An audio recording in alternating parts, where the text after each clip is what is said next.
You're listening to the Slow Ride Podcast.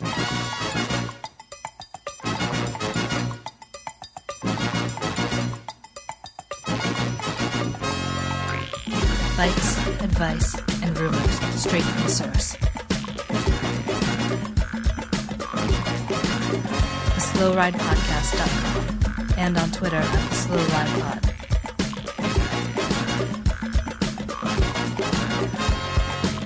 Enjoy the ride.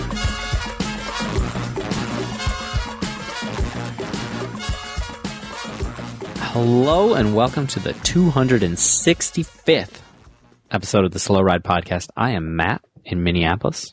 And this is Spencer in Boston. Guys, you may have noticed somebody's not here tonight. Yep, the super rookie had a little scheduling conflict, so he is not here. He is being whisked away to the city that reads, I believe. I think that's Baltimore's motto. I've not heard that. I believe that's what it says all over the benches, which is especially funny since their mayor went down for corruption involving children's books recently. Yeah. So, fun Baltimore fact that I haven't fact checked, so maybe I'm wrong about some of it. That's completely on brand for this podcast, so I guess that's totally on brand. Yeah. Off the cuff, little fact that I probably should have double checked. So, Spencer, yeah, now that we've addressed that elephant in the room, I think we can get down to business. Tim has been, let's just be frank here. Since he's not here, the audience has our undivided attention. We have their undivided attention. We can just get to it. Tim's really he's had the golden handcuffs on us. He won't let us talk about cyclocross, but cyclocross season is here. It's here. It's totally here because I did 2 races this week. Oh, man. And I hear that some pros might have done some races too, but I did 2 races. That's what is really important. And I'm glad that we're going to be able to officially announce this now that Tim's not here. He's going to be mad. We're probably going to hear about it for the next week or so, but he can't stop it. Cross has been coming, and now Cross is here. UCI racing has happened. We're going to talk all about it. We're going to talk about the Vuelta. We're going to talk about some emails we got, some other racing going on, Bulls Ladies Tour, and yeah, I guess we're going to do all that right now. What do you want to start with, little guy? I want to talk about myself, me. That's perfect. Tim's not here to stop you, so I'm just going to step aside and let you just have the podium here. Well, I want to talk about this because Tim had a scheduling conflict, and my story will eventually end with the scheduling conflict. Okay. So, kind of comes down. So I did a cross race Wednesday, and my first time of the year, and it was great. It was fun. I wasn't too terrible, but I did roll the front tubular a couple times. Came off, so I did eat it a few times and roll it a couple times.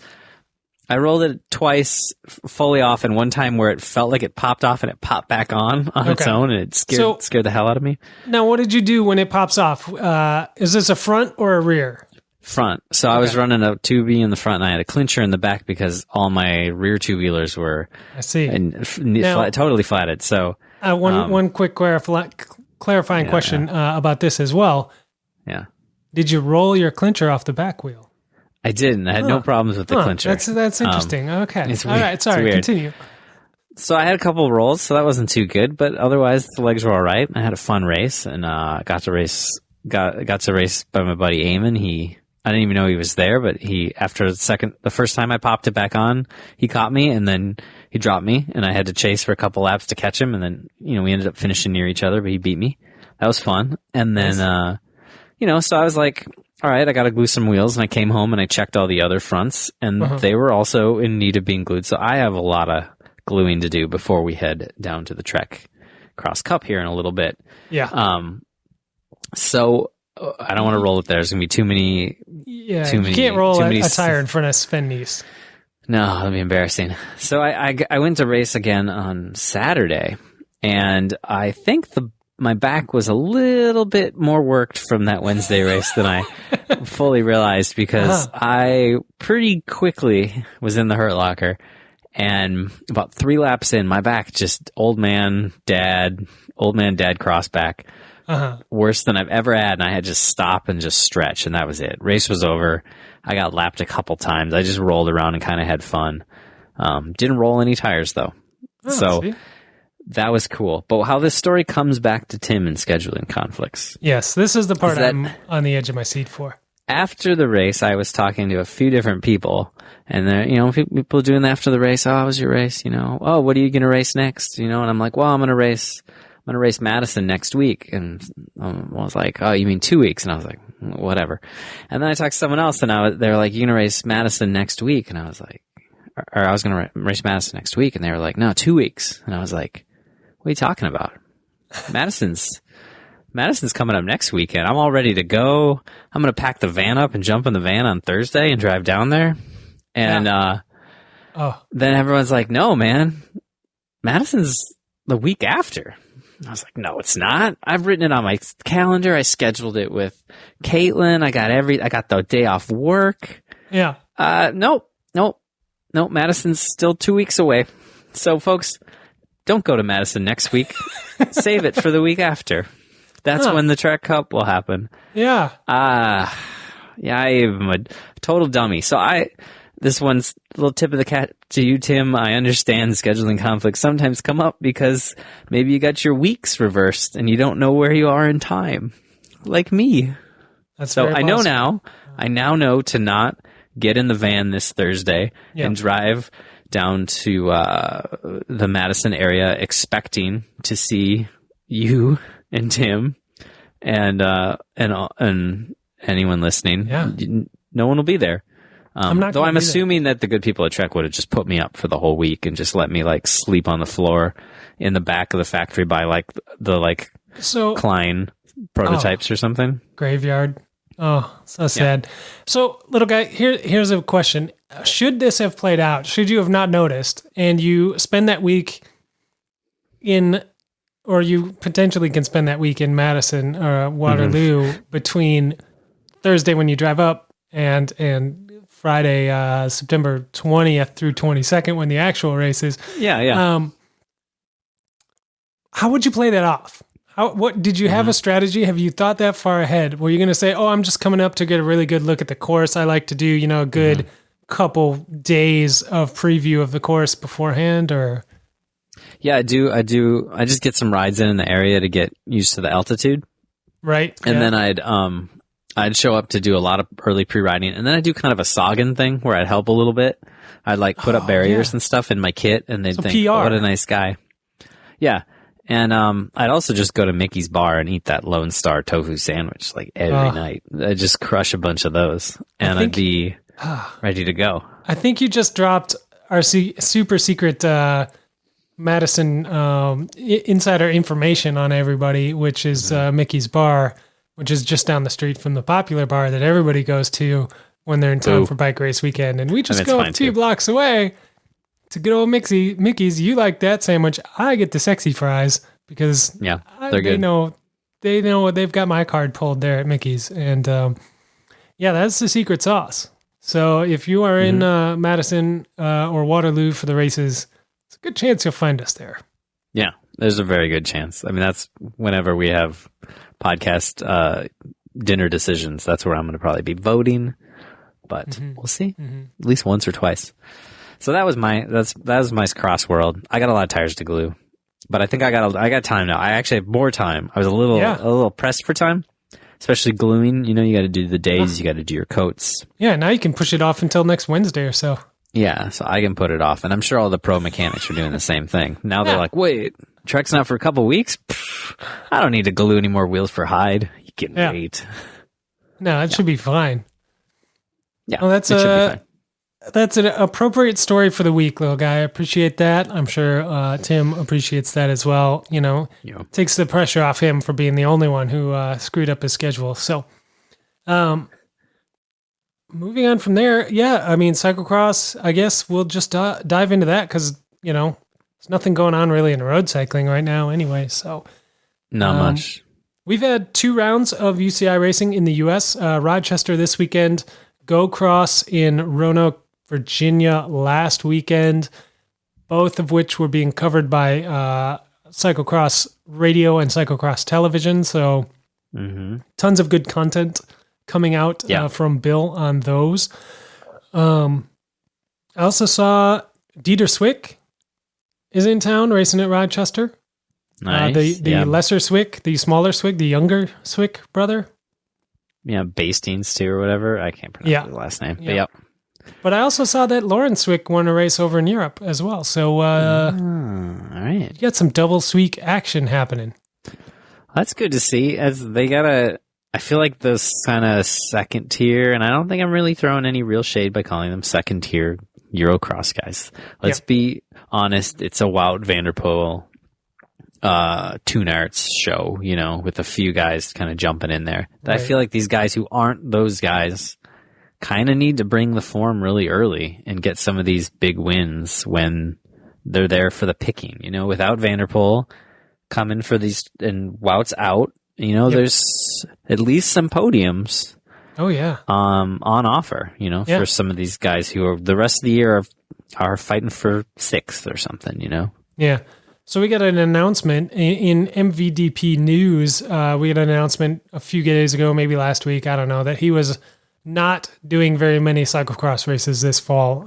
Taking the opposite approach of Wout, who would be continuing the same schedule as always, had he not had his injury at the tour. But a little less MVDP.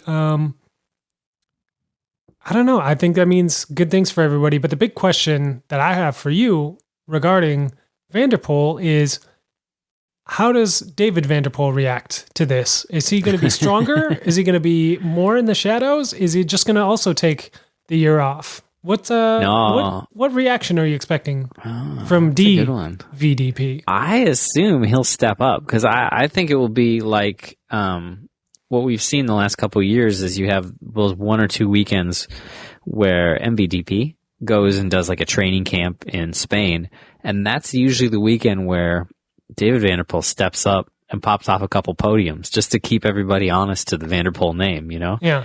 He occasionally wins one, but usually he's just in the fight a little more, and it's like, you can't go a weekend. You can't. If you think you're safe from a Van der Poel for a weekend, you're not. You know, don't get comfortable, people. Yeah, no, there's no gifts in the Van der Poel household. Christmas time is just a regular day in their house because, no gifts given. I know he races a lot. Yeah. The speaking of cyclocross television, Bill has been putting together these heat check videos for U.S. cyclocross that are incredible. They're great. Yeah. He did them all season for the mountain bike side, and I enjoyed them, but I don't follow mountain bike as much. I feel like the things that I know about mountain bike I actually gleaned from those videos because he talks about their recent results and rates everybody against each other and comes up with a ranking, or the algorithm does, I should say. But just the facts. Yeah, it's just data. He's got a laptop dedicated to it that's just kind of crunching numbers all the time. But he's got the cyclocross ones out, and these ones like mean something. Like I know the players, I know who should be on there. Classic first week snub. We're on to week 2 now. First week snub was Eric Thompson. Did not make the top 11. And I don't know if you were as outraged as the other 2 podcast hosts on this show. Definitely. But, he finished 16th. I saw one of the days at Rochester. So he didn't finish top 11, but I think as we've said, if you're not going to finish in that top, that's where you finish. Well, he came out of the gate strong because that first heat check video came out without him on it just before Go Cross in Virginia. And he finished 4th on day 1 and 3rd on day 2. Really, I think just to stick it to Bill, personally, I think he took some offense to that. And so he made the list on week 2 in, I believe, 7th place, which is appropriate. Yeah. Yeah. I'm happy. Local boy. I'm glad he's not here lapping me 12 times. So. Yeah. So you've got, everybody's happy, basically. On the other side, on the women's side, we had a few people who weren't racing that weekend who dropped a few slots and some controversy over where people were. But I think it all will come out in the wash. The logarithm will get it right as people start to, move through their seasons. But I think the big controversy in week one was Ellen Noble down in 4th place. People thought that was a little low. And then in heat check video number 2, she slides to 6th place because she did not race at Go Cross. So that was a big controversy. And, she let Bill have it on the social media. And Bill let her have it back. And it's been great fun. These heat check videos, I cannot wait. I think they come out on Fridays. Going to be great fun all through the whole season. They're going to come out every week. And I'm super excited to see where they go and see what drama we can pull out of these for some content every week on this podcast, because boy, people get sick of hearing us talk about Vanderpool. And without him around, I don't know what we're going to talk about. It's true. We actually going to have to do a little more research. And so Bill, thankfully, is doing our research for us. Yeah, he's taking one for the team on that one for sure. So let's see. We've covered cyclocross. We've covered international cyclocross. We've covered our due diligence on Matthew Vanderpool news. We've talked about the Trek Cup and how everybody should go there and not roll their tubulars. And I think that covers it for cyclocross. What else is going on in the world of cycling a little bit? There's a little race that I thought it was 2 weeks, but I double checked. Turns out it's 3. Oh, man. There's a little race called the Volta España over in Spain, turns out. Who would have thought? Yeah. And it's been great. Oh, man, it's been great. And so we're recording this Sunday night, so we don't know what happens Monday. Monday's definitely a big stage. But we can say right now, Sepp Kuss, American. Yeah. Sepp Kuss of our team that's been increasing in our little circle of love, the Jumbo Visma team, won today, top of mountain. First, I don't know, he's had some big wins, but in the U.S., but this is a huge tour, Spain. So, yeah, that was sweet. He won a stage and he crushed it. And I don't know if you saw, but the last K or K and a half was like very narrow roads. And he spent almost all that last K high-fiving people. It was awesome. Like the amount of excitement. It was great. It was so nice to see. Yeah. He was obviously super happy. Sometimes you guys win and they just a little like, yay. Like, it's like, yeah, of course, I knew I'd win. The numbers. Yeah. But obviously he was super enjoying it. So it was great to see him win. And he crushed it. And he really enjoyed it. And also, I don't know if you saw this, Spencer, but 1 through 7 on today's stage, I think the oldest person is 24. Like everybody on the stage results today, like 1 through 7 was like children. Yeah. It was just little kids. And then it's Roglic, who's not that old. He's 29. And then pulling up 9th place, Grandpa himself, Valverde, having a great race. I think we should say we told everybody, but yeah, I mean, Tim certainly would, were he here. So we can maybe I'll just edit in a few minutes from one of the prior podcasts right here to just sort of fill in the Valverde quota that we have to hit with Tim. But yeah, this is a lot of interest. Lawson Craddock was up there. Yep. Craddock was right there. Yeah, Guggenhardt. It was cool. A lot of great. Yeah. That's pretty exciting to see, little guy. I did not glean from that the front end of the race today was all the youngsters, all the young guns, because all I can see is Valverde with his walker making it up the hill, somehow glued to Roglic's wheel. He's having a great race. I'm a little worried because he always has a bad day. But, he's got over a minute on Pogacar, I guess, who's sitting in third, which, I mean, we shouldn't overlook the fact that he's 20, and it's, I believe, his first full pro season, and he's sitting third. Yeah. He's sitting third on GC. UAE signed him up to a huge long-term contract. Good on them. Good move. That was smart. He's having a nice battle with Superman Lopez for third place. Like they're super close. So I don't know if Valverde actually has what it takes. I don't know. Knock off Roglic. I don't know what you think, but I kind of think Roglic has got this, but I don't know. Yeah, that's going to be a tough order to dislodge him at this point. But if anybody can do it, the wily veteran Valverde can probably pull it off. So, yeah, I don't know. I don't want to say it's a foregone conclusion because the Vuelta, being the Vuelta, it is always the most exciting and most ridiculous and most twisting, turning tale of all the Grand Tours, I think, that we have.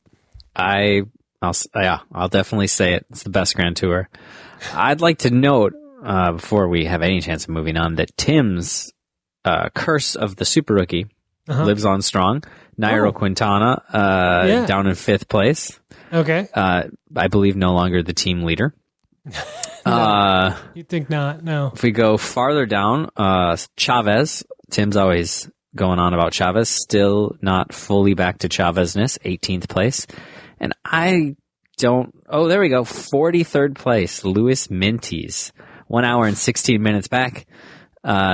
Taking on all of the burden of the super rookie curse by signing for Dimension Data and for... Really I don't know. hit him pretty hard. You'd say taking on the full brunt of the super rookie curse, but also taking on all of the water bottles for Team Dimension Data as he shepherds them back up the peloton, probably. I guess at this point, they've got must have him on bottle duty now. He is getting, I don't know. I don't know what happened to him, but there's some good surprises. I think the Volta is like that top 5 is pretty interesting, even though the gaps are kind of opening. But then you got like Nicholas Edit in 7th, and you got this total sneaky guy that no one's actually seen yet, Carl Frederick Hagen in 8th or in 9th place now in GC. Now I was going to ask you about him because nothing. Yeah, I don't know anything about Carl Frederick Hagen on Red Lotto, and I've pulled up his stats here. He is 27, so I feel like I should have heard of him. But I'm trolling through his results here, and seems like he's mostly stuck to Norway. He's got most of his results in the Tour of Norway and the Arctic Race of Norway.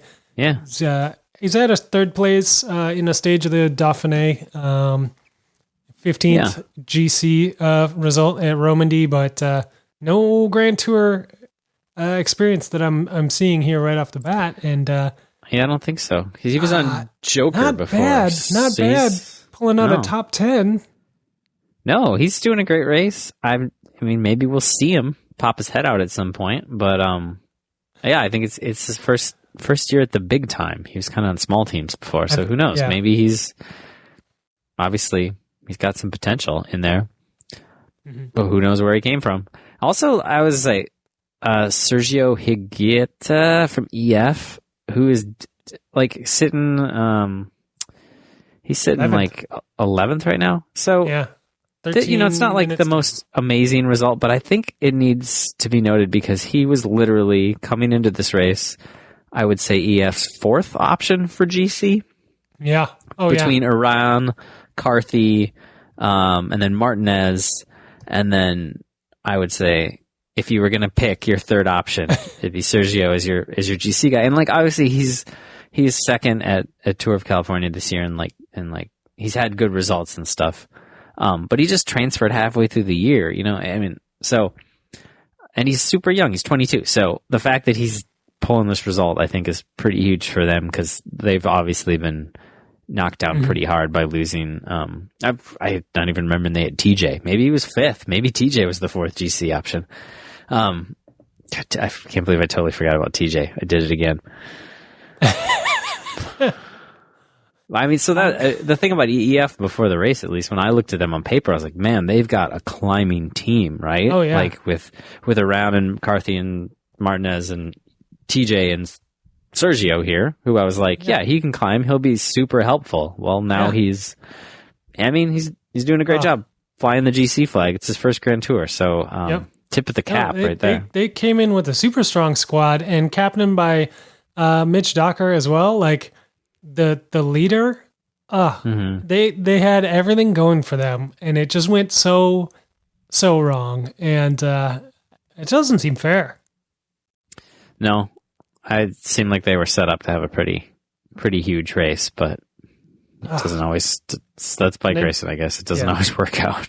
I was primed for Uran to show us something special. I thought he was going to do. I put roller derby points on him over at rollerderby.com, and those ones are going away. I'm not going to see those internet points back.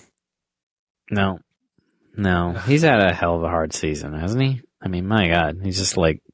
I just feel like every time he seems like he's about to like have a huge result, he turns around and falls down again. Which, I'm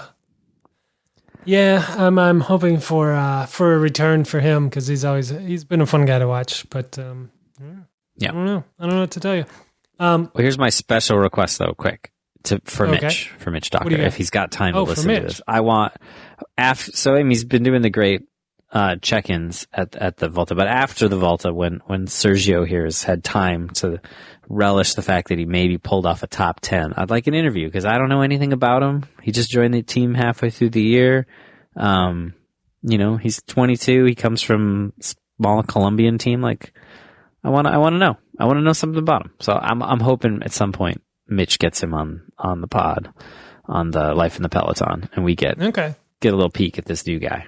So we'll see if we can make that happen. I don't know if Mitch takes requests, but I'm sure he'll hear that as he listens to this one. So we're going to pivot over to more exciting road news in Slow Ride podcast world. The Bulls Ladies Tour also happened over the past week, and there was some Klein domination in this race. Lisa Klein crushing it. For a while. She didn't win the race overall, which, maybe makes sense in the narrative that we've built up for Kleins. Maybe.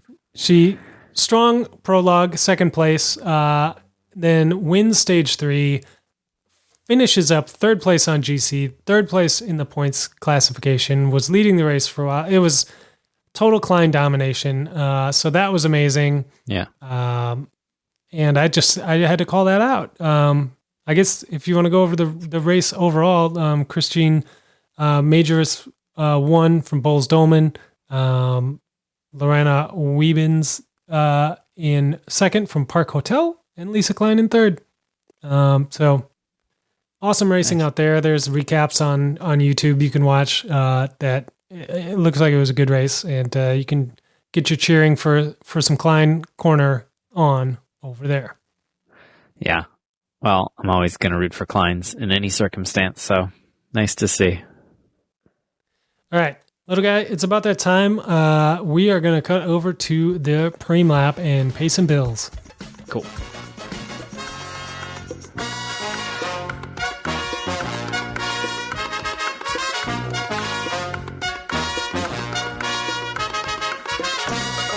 Hi, I'm Hugh Carthy from Education First Pro Cycling, and I don't listen to the Slow Ride podcast. This week, the Slow Ride podcast is brought to you by a brand new podcast host. Woo. Yeah. We've got a new advertiser. We're super excited about it. Despite little guy's underwhelming whoop there. This sponsor is actually WORX Tools. They make all kinds of tools, but we're specifically going to talk about the Hydroshot, which is a cordless washer. It's like I want to say power washer, but it's not a power washer, because if you use a power washer on your bike, you're going to blast all the grease out of your bearings and ruin everything, and your mechanic's going to yell at you, and you're just going to be in big trouble, and you're going to be worse off than when you started. Like, your bike might look clean, but it's not going to work well. Like, you'd have been better off leaving it muddy. But Hydroshot is a lower powered washer. So it's like 5 times as powerful as your garden hose, but not so powerful that it's going to blast all the good stuff out of your bike. Anyway, these are super awesome tools. They work really well. And they've sent us some to try out. So we're going to have hands-on feedback as we get into cross season here about how these things work. But we're super excited to have them on board. Little guy, I know you got one in the mail. Super cool. How was the unboxing? It was great. I whispered while I did it. No, it's super cool. The coolest thing about this is that you can hook it up to it comes with an adapter, so you can basically put it on like a water bottle, or like you can just have a bucket and it has a little float thing, so it you can squirt it out of the bucket, or you can hook it up to a hose. So it's got good pit options, which I really liked. And right, it's portable, right? So you can just, if you have a super muddy race, you can bring a bucket of water out to the pit and have your poor, long-suffering loved ones hosing off your B-bike for you. And it's awesome. It's super cool, and it's got a whole bunch of cool attachments, and they pop in and off quick. Like, the flexibility of it was super fun. So I was playing with the attachments for a while, and it's that seems pretty sweet. So I'm excited for some muddy races where I can put it through its paces. Yep. No, it's great. Yeah, that's a great point about using any water source. If there's a pond near wherever you are, you could throw the hose in there and wash your bike with it. Do it. You probably 5-gallon bucket is the way most people are going to go with this one. But if you're at home, you can just hook your garden hose right up to it. Yeah, perfect for the bike because it's powerful enough to clean, but not too powerful to blast all the grease out. Wash your car with it. Wash your gutters. Wash your siding. I don't know. You do all sorts of other stuff with it too. But the main reason they want us to talk about it is because you can use it during cross season with your muddy bikes. And if you, like little guy, have just pulled out your bike for the first race of the season, there's a good chance it's still muddy. Yeah, you got to shoot last year's race. Last winter. Yeah, so you got some work to do, and the WORX Hydroshot will do the trick for you. So right now, WORX is offering our listeners 15% off all Hydroshots and accessories. There's a couple different models, so you can choose how powerful you want to be. And they actually share the batteries with all the other WORX tools, which is great. So if you're one of those people that has a ton of cordless tools or wants a ton of cordless tools, is a good way to go. Anyway, you can get the bike cleaning kit that they put together specifically for Wide Angle Podium. They've put together this bike cleaning kit. So go check it out, see if that works for you. But you can get the Hydroshot at yourcleanbike.com and use the promo code CLEANBIKE, and that's going to get you 15% off any Hydroshot item.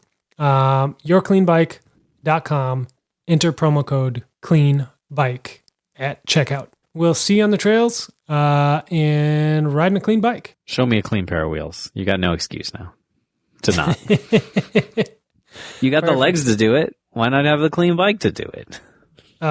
Super excited about this. Mine just showed up. I'm ready to unbox it and start cleaning off my wife's bikes because she's racing cross already, and I need to catch up. Yeah. We are also brought to you this week by our good friends over at Grimpeur Bros Coffee.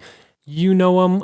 You love them. They make just amazing coffee beans. They've got all kinds of blends out there, but the two in particular that we want to tell you about are the ones that support the Wide Angle Podium Network, and that is the Full Schleck Light Roast Blend and the Hello Cyclocross Friends Espresso Blend. It is cross season. We can't say it enough this episode. Hello Cyclocross Friends should be in your coffee jar, ready to grind up in the mornings to get you going on that Saturday, Sunday. If you're racing 45 plus masters or something, you gotta, your race time's at 8:30, man. That means you gotta be at the course at 6:30. That means you're getting out of bed at, 5. Oof. You need these. Do yourself a favor. Spend a couple extra bucks. Get the Hello Cyclocross Friends. It will treat you right, and you'll support us and all the other shows on the network by doing so. Totally. And you can be drinking that full Schleck, watching the Volta. A lot of people going full Schleck at the Volta. It's hot out there, folks. So it's synergy. And then you can also turn to your wife or husband or loved one and say, hey, look, they're going full Schleck, and hey, we're drinking the full Schleck. And they'll roll their eyes at you in your bike racing obsession, but you'll feel satisfied about a stupid joke made and a delicious cup of coffee at the same time. True. You can take care of all those needs. If that is your dream and you need to fulfill it, head over to wideanglepodium.com/coffee. That'll take you right over to Grimpeur Brothers where you can pick those beans up. All right. The last thing we need to address this Preem lap is the brand new Miracle WAP Chamois Cream. I don't know if you've heard about this little guy. I've heard. But it is some slippery stuff. It's a miracle. It's a Miracle WAP.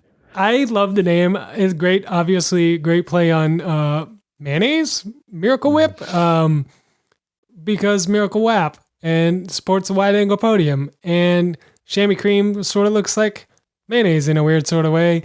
Let's not think about that. Anyway, Miracle WAP available now. Buckler Skincare. It is very good stuff. It's got a slight menthol to it, just a little bit of tingle. We like to say that the tingle is a miracle in the Miracle WAP. So check that out. If you aren't familiar with Buckler Skincare, they've been in the game for a long time, making really, really high quality chamois creams, implications, all that kind of good stuff. So check them out over at Buckler Skincare and pick yourself up a jug of a 5-gallon tub of the Miracle WAP and treat yourself right this cross season. Or if you are gearing up for your Zwift season, you're definitely going to want some Miracle WAP because you're going to be putting in the hours. I know you are. Yeah, it's always Zwift season. You better have some of that stuff ready all the time. Yeah. Jump on the train. The Miracle WAP supports the Wide Angle Podium Network shows as well, so it is a great way to win-win and support things that you like and get yourself something quality out of the deal as well. And with that, we're going to head back into the podcast.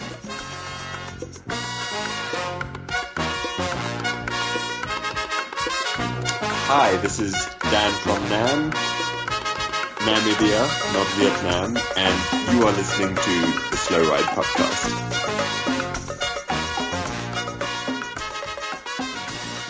All right, Spencer, let's get into an email here. We got a really good one.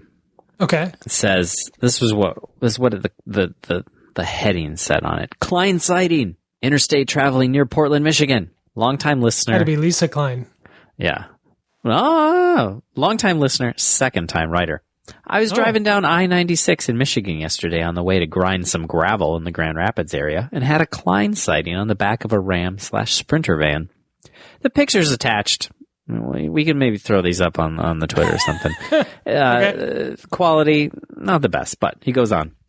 The picture from a photographer. You're throwing shade at him already. The pictures are fine. They're just you're driving. You're driving and you're trying to take a picture of something cool. It says the picture directly behind attempts to recreate my own initial sighting. So he tried to recreate it like an unsolved mystery show for us. Hope you guys feel the same magic that I did. The picture from the side shows some of the upgrades, air quotes, that have been made to this beauty over the years. Enjoy.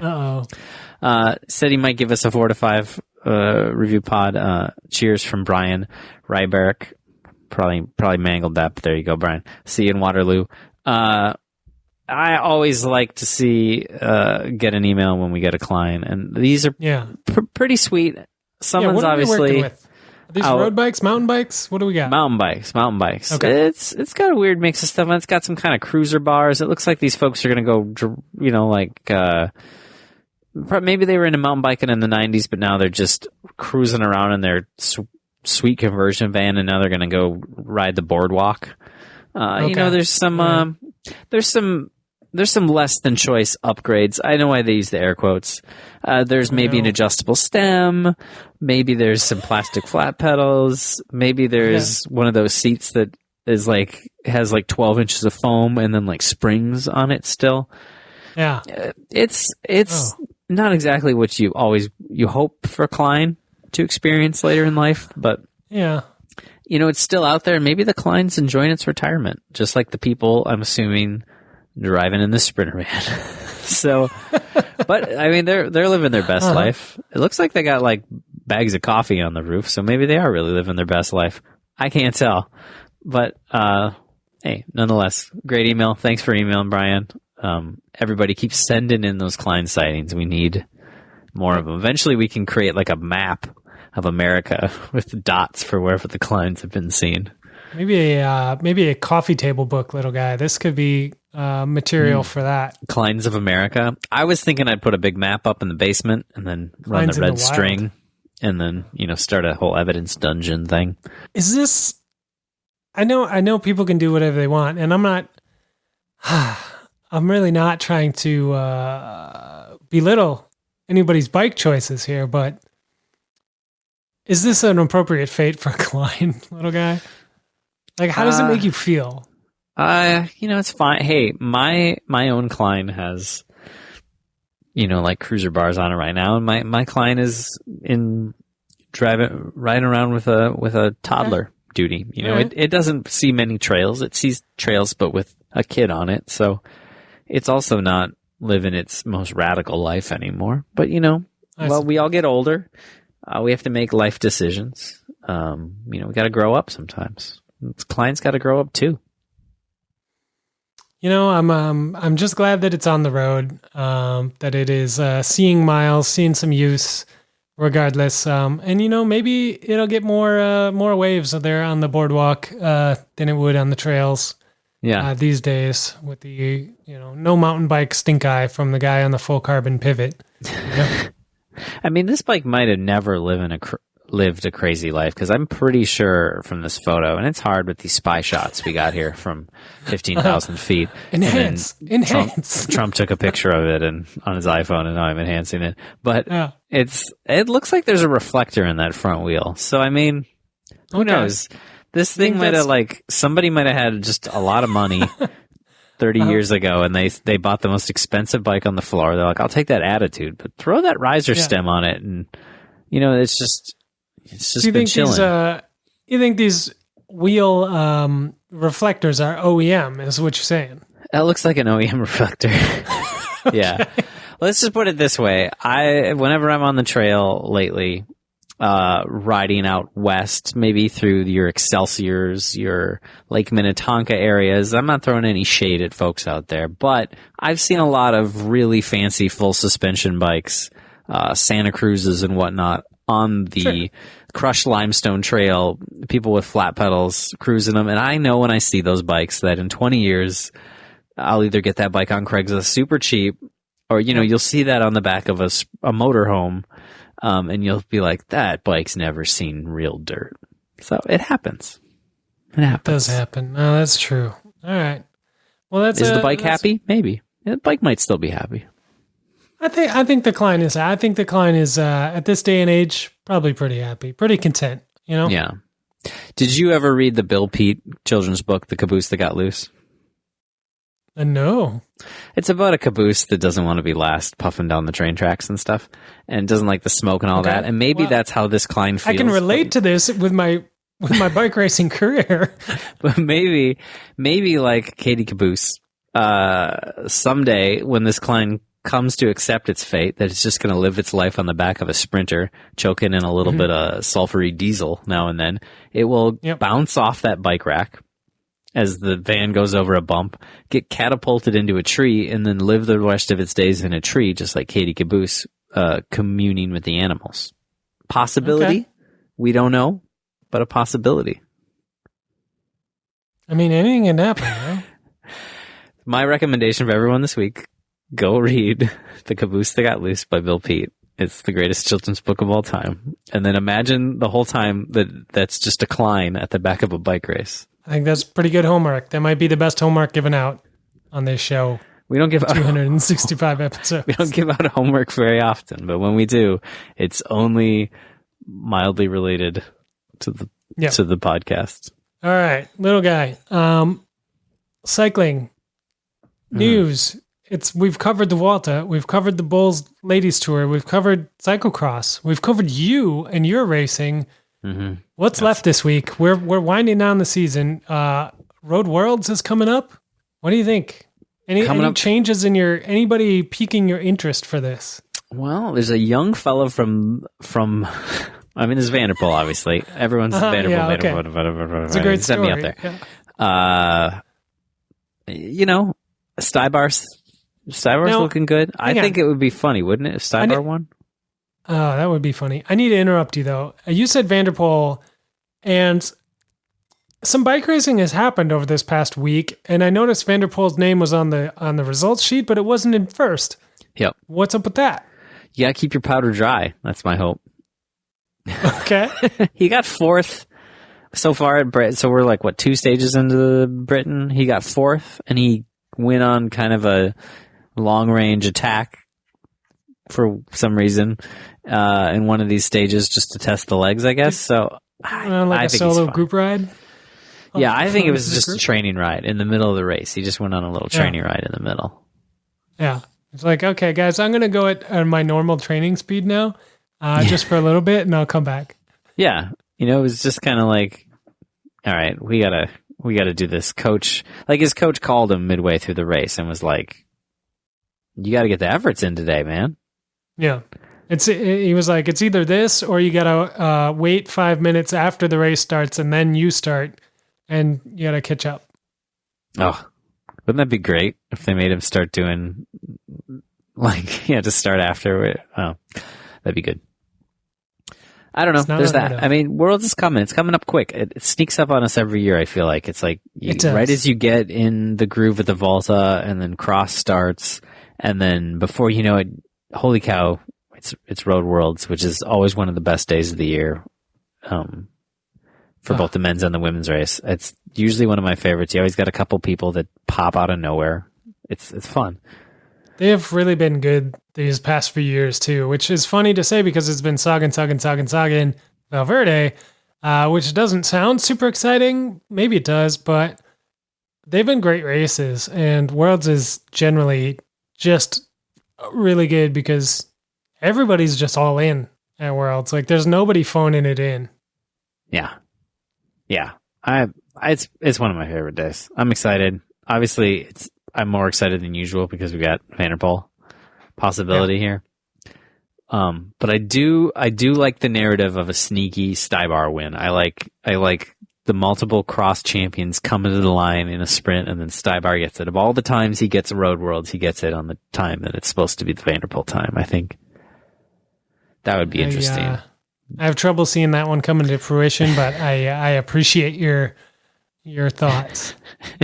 I mean, the only bummer about Road Worlds this year is going to be that Wout's not going to be there, because that would have been if it was just all cross racers off the front, Then we couldn't stop the roadies from just invading cross and ruining it somehow, right? Well, I was going to say, this week I don't remember where I saw this, but somebody was like, that Podakar, sitting currently third in the Volta, is like the national Slovenian cross champ. And yeah, it's a small country, only a few really great bike racers. But I mean, he's still national champion, right? He still races cross, which means he's still sending the message that's continually going around now to all these roadies, which is that you probably need to start racing some cross. Maybe I need to get some efforts in. Yeah. We'll figure out how many efforts you've been putting in, little guy, when we get to Madison, Waterloo, Wisconsin for the Trek CX Cup here in 2 weeks. Little guy, 2 weeks? 2 weeks, yes. Have you adjusted the dates on your calendar? Yep, they've been corrected on my calendar. Okay, that's good. Don't know what the hell I did.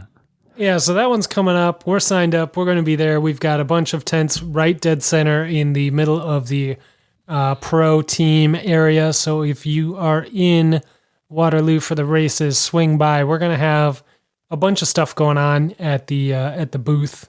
Some fun scavenger hunt stuff, some fun games and things to do. So, so you're not just bored talking to us, because who wants to talk to us? Yeah. Whatever. But we'll be there too if you do want to talk to us. Yeah, talk to us. But yeah, I started building something today for Waterloo. Oh God. Oh no. I spent hours in the garage building something. It's not a bike, for our time at Waterloo, just to amuse all you folks out there. So come by and see my handiwork or unhandiwork. Either I'm a craftsman or a crapsman, as I would say when I was looking at houses and I would see all the weird things people have done to their homes. A lot of craftsmen's out there. I might be one of them. Come check it out. Well, on that bombshell, little guy, I think we need to wrap up this podcast and let everybody just sort of stew in their worries by themselves here about what you have in store. Yeah. But this podcast, again, supported by WORX Hydroshot. Pick yours up. Keep your bike clean. Go to yourcleanbike.com, YOUR, cleanbike.com, and use the promo code CLEANBIKE. Get yourself 15% off. Yeah. Head over to Grimpeur Bros. Get yourself some coffee, full Schleck, or Cyclocross Friends. And, of course, the new Miracle WAP Chamois Cream at Buckler Skincare. Those are all ways that you can support us. We'd really appreciate it if you checked out any or all of those things if they sound of interest to you. You can always email the show at theslowridepodcast@gmail.com. Get in touch with us on social media at theslowridepod. Our intro and outro music is by BK1 of Rhymesayers Entertainment. He graciously has let us use this music for, 4 years now, without asking for any monetary compensation yet. So that is a thrill a minute for me. And anyway, with that, I don't know who starts the actual exit because Tim's not here. I'll do it. I'll just jump on it. I'm Matt in Minneapolis. And I'm Spencer in Boston, reminding you to always wave at all your fellow cyclists that you see out on the road. The Slow Ride Podcast. Bikes, advice, and rumors straight from the source. TheSlowRidePodcast.com and on Twitter at TheSlowRidePod.